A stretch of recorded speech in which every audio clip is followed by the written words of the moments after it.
They say you should never start a presentation with an apology, but I'm going to start with an apology because I think my surname, Da Silva, may have given you the false impression that I could speak Portuguese. And I cannot.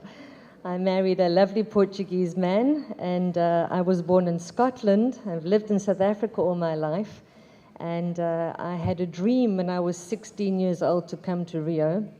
It's taken me 35 years to get here. So I want to thank CVM and OECD for this wonderful opportunity to visit Rio. It has met all of my expectations. It is a beautiful city, so thank you very much. And thank you also for allowing me to share with you some of our experiences in South Africa on financial literacy.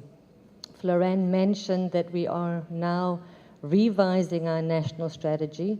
So what I'd like to do is give you a snapshot of South Africa, give you some idea of the challenges we faced in our national strategy, and give you some insight into where we're going. I'm having the same problem as Florine. To the screen. Nope. Nope. Nope.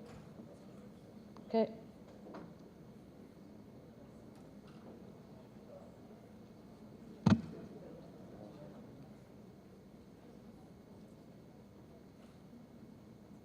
This one. This one. Okay. Thank you. All right. So, this is the South African picture. We have, much like Brazil faces, a dual economy. We have a situation where the majority of wealth sits with the minority of people. And we have 47% of people who are active from a credit perspective have impaired credit scores. We have a GDP that is struggling. We're struggling with growth at the moment, and we are sitting on the cusp, or we were sitting on the cusp, we've just been given some relief, of a credit downgrade to junk status in South Africa. So we're in the middle of a very difficult time where the majority of the population are excluded from financial services, and we face a crisis unless we manage to get inclusion and financial education successfully done in South Africa. So we started in South Africa working with the OECD back in 2010, and we did our first OECD study and survey through the INFI study in South Africa in 2010. We established the baseline in South Africa against which we set our national strategy and where we measure the successes of our national strategy against this baseline. The areas of the survey, which will be known to you, are financial planning, financial control, product choice, and knowledge and understanding. And as Andre Labou said this morning, it's important that you don't just measure financial knowledge. It's absolutely critical that we also measure attitudes and skill, but most importantly, behavioral change. Because financial knowledge without changing the behavior is simply redundant. So I'm going to share some scores with you to show you the trends that we've experiencing in South Africa. You will see from the change of the financial control score that we are seeing an aggregate improvement in the financial control. But if you look at the behavior, you will see that despite the fact that people are getting more involved in setting their budgets and managing their budgets in their home, they are having difficulty in making ends meet. You're seeing a behavioral change in the fact that they are unable to make ends meet. Have I shown you the wrong slides? Sorry, that was the slide.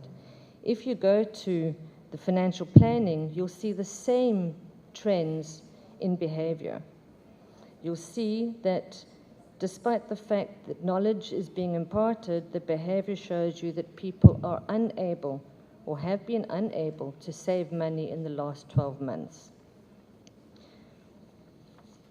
If we go to financial knowledge, you will see, unfortunately, that South Africa rated quite low, or the lowest, not quite low, it rated the lowest in terms of the average But this average score hides the inequalities in knowledge in South Africa, which is also very race divided. You will see that black Africans scored an average in the index of 30, while Indians and whites scored an average of 54 to 57. So you'll also see that it's a society very divided by race, which has its historical background in apartheid, and the need to focus financial education in particular sectors of South Africa. And you can also ask yourself whether the behaviors that we're seeing demonstrated today are also a consequence of the economics and the macroeconomics we're experiencing at the moment, when I spoke to you about the financial crisis and the credit crunch we're facing.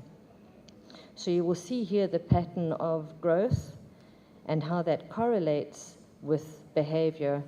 Despite the fact that people are still planning better or more knowledgeable, their behavior doesn't reflect the knowledge. People are generally finding it harder to save. And this, for me, is one of the saddest slides or the saddest trends.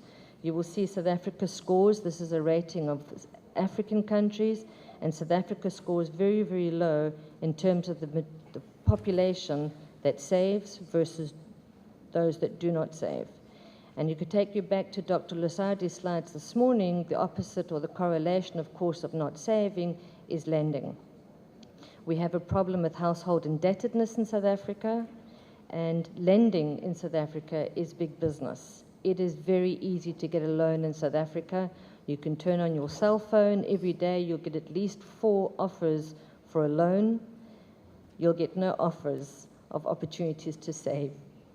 So this is a particular problem, and of course this drags itself right through generations and goes up to retirement planning. If you had to ask South Africans how they save for retirement, the majority of the population will tell you that their retirement planning is based on how many children they can have. They depend on their children for retirement. So our national strategy, of course, focuses on these vulnerable groups, and education is absolutely crucial. But I want to go where we've struggled with this national strategy and focusing on these vulnerable groups. Our legislative mandate was given to us under the FSB Act, which was to coordinate financial institutions to delivery of consumer education. It was then amended in 2013 through the amendment bill to allow us to do consumer education. We have a lot of programs at the Financial Services Board doing consumer education, and there's some examples of the projects up here. One of my favorites is the school speech competition, which really takes education into the schools, into the youth, focuses on literacy, and awards the top students bursaries to a university education. But really, when we do education, we're reaching hundreds of thousands of people. We need to do education in such a way that we reach millions of people. Social strategy or social media is obviously one way to do it. So we have a social media and infotainment strategy, but it's more than that. The challenges are we have to build confidence in the financial sector. We need to find ways to monitor and evaluate behavioral change on a standardized basis. We need to strike the balance between consumer education and marketing. We need to make sure we have access to good products for low-income earners. But most of all, I think the failure has come from the fact that we do not have a properly coordinated approach with leadership from the regulatory perspective. And this is where we're now going. South Africa is moving into a Twin Peaks environment where we set ourselves up as a dedicated market conduct regulator.